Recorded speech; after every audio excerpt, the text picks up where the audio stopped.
Well, thank you very much, Lloyd. And now for our home and studio audience, here's whose house it is.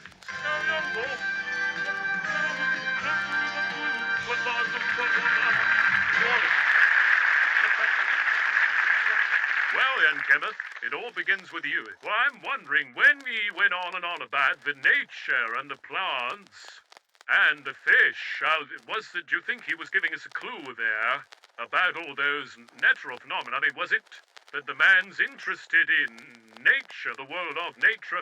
See, it's not David Attenborough, but you are. What about you, Mary? Nature.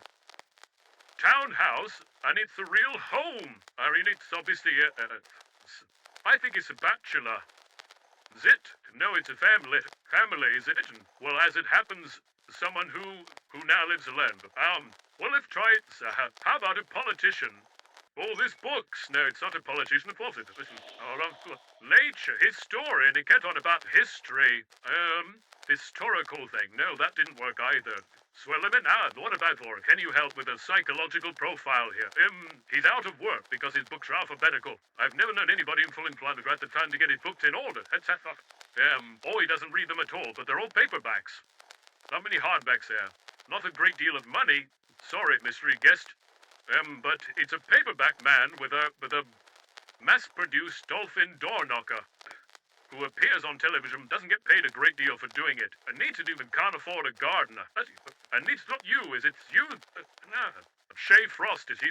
Yes. Anything to do with animals, then? When you got, there were some things, and exploring some of mine. No, and he's got all these bits of ship stuff on the wall. Sense of house history with an unemployed sailor. Scientific event. Sorry?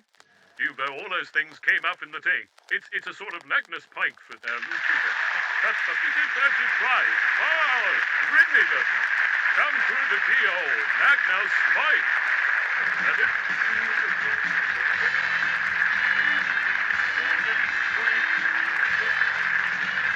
What? Did you recognize yourself from the portrait painted by our panel?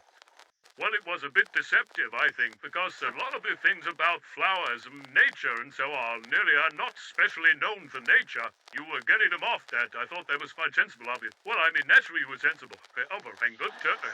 You're too gutsy. But we had the old scientific bent in there and so on, and the sense of past history which you could see from that bed. How old is that bed? Now that bed is really interesting. There's a mixture there. You see, my late wife was the artistic one, and she in fact, got most of these interesting things. That bed, now, let me ask the panel this one. That bed was slept in by the only Archbishop of Canterbury who ever hunted his own pack of foxhounds. Good, after rosary. Come on the panel, come along, this is easy. It's probably Benson. No, he's mentioning Pepys. It's as old as that. Yes, it's as old as that. It was Bishop Jackson. Now, you didn't get it, Chelsea. I'm sorry, the audience rule yelling, Jackson. He shrove Charles I on the scaffold, then he retired to his country seat and hunted Packbeth, these foxhounds, and then at the Restoration they made him Archbishop of Canterbury and brought him back. That's right, because it has an Oxfordshire, and Jackson House, yes, had been there, at Littlecompton. It's a splendid bed, and yes, it certainly is. And it looked as though the cooker was about the same age, was it? People have mentioned to me there. I mean, my daughter, for example, she said, Deb, why don't you get a better cooker? And also have the electrician put more plugs so you don't have to have so little. You're crazy. That was frightened the life out of it. We would have got bits of electric plus.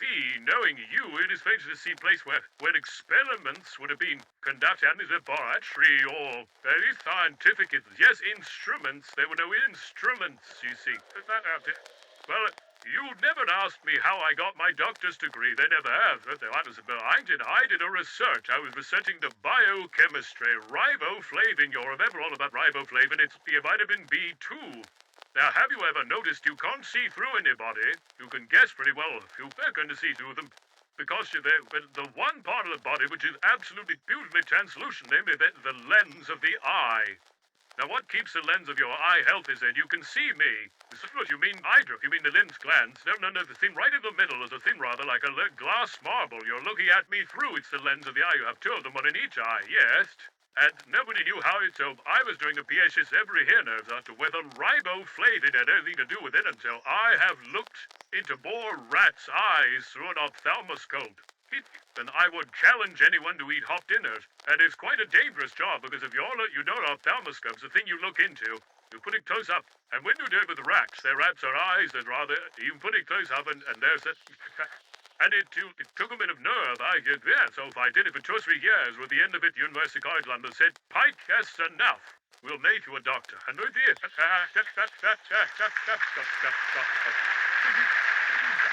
Your idea about Mr. Yappas, thank you for being with us. We'd like you to take our souvenir, the Through the Keyhole key, centuries-old key, rather like your bed, and so on.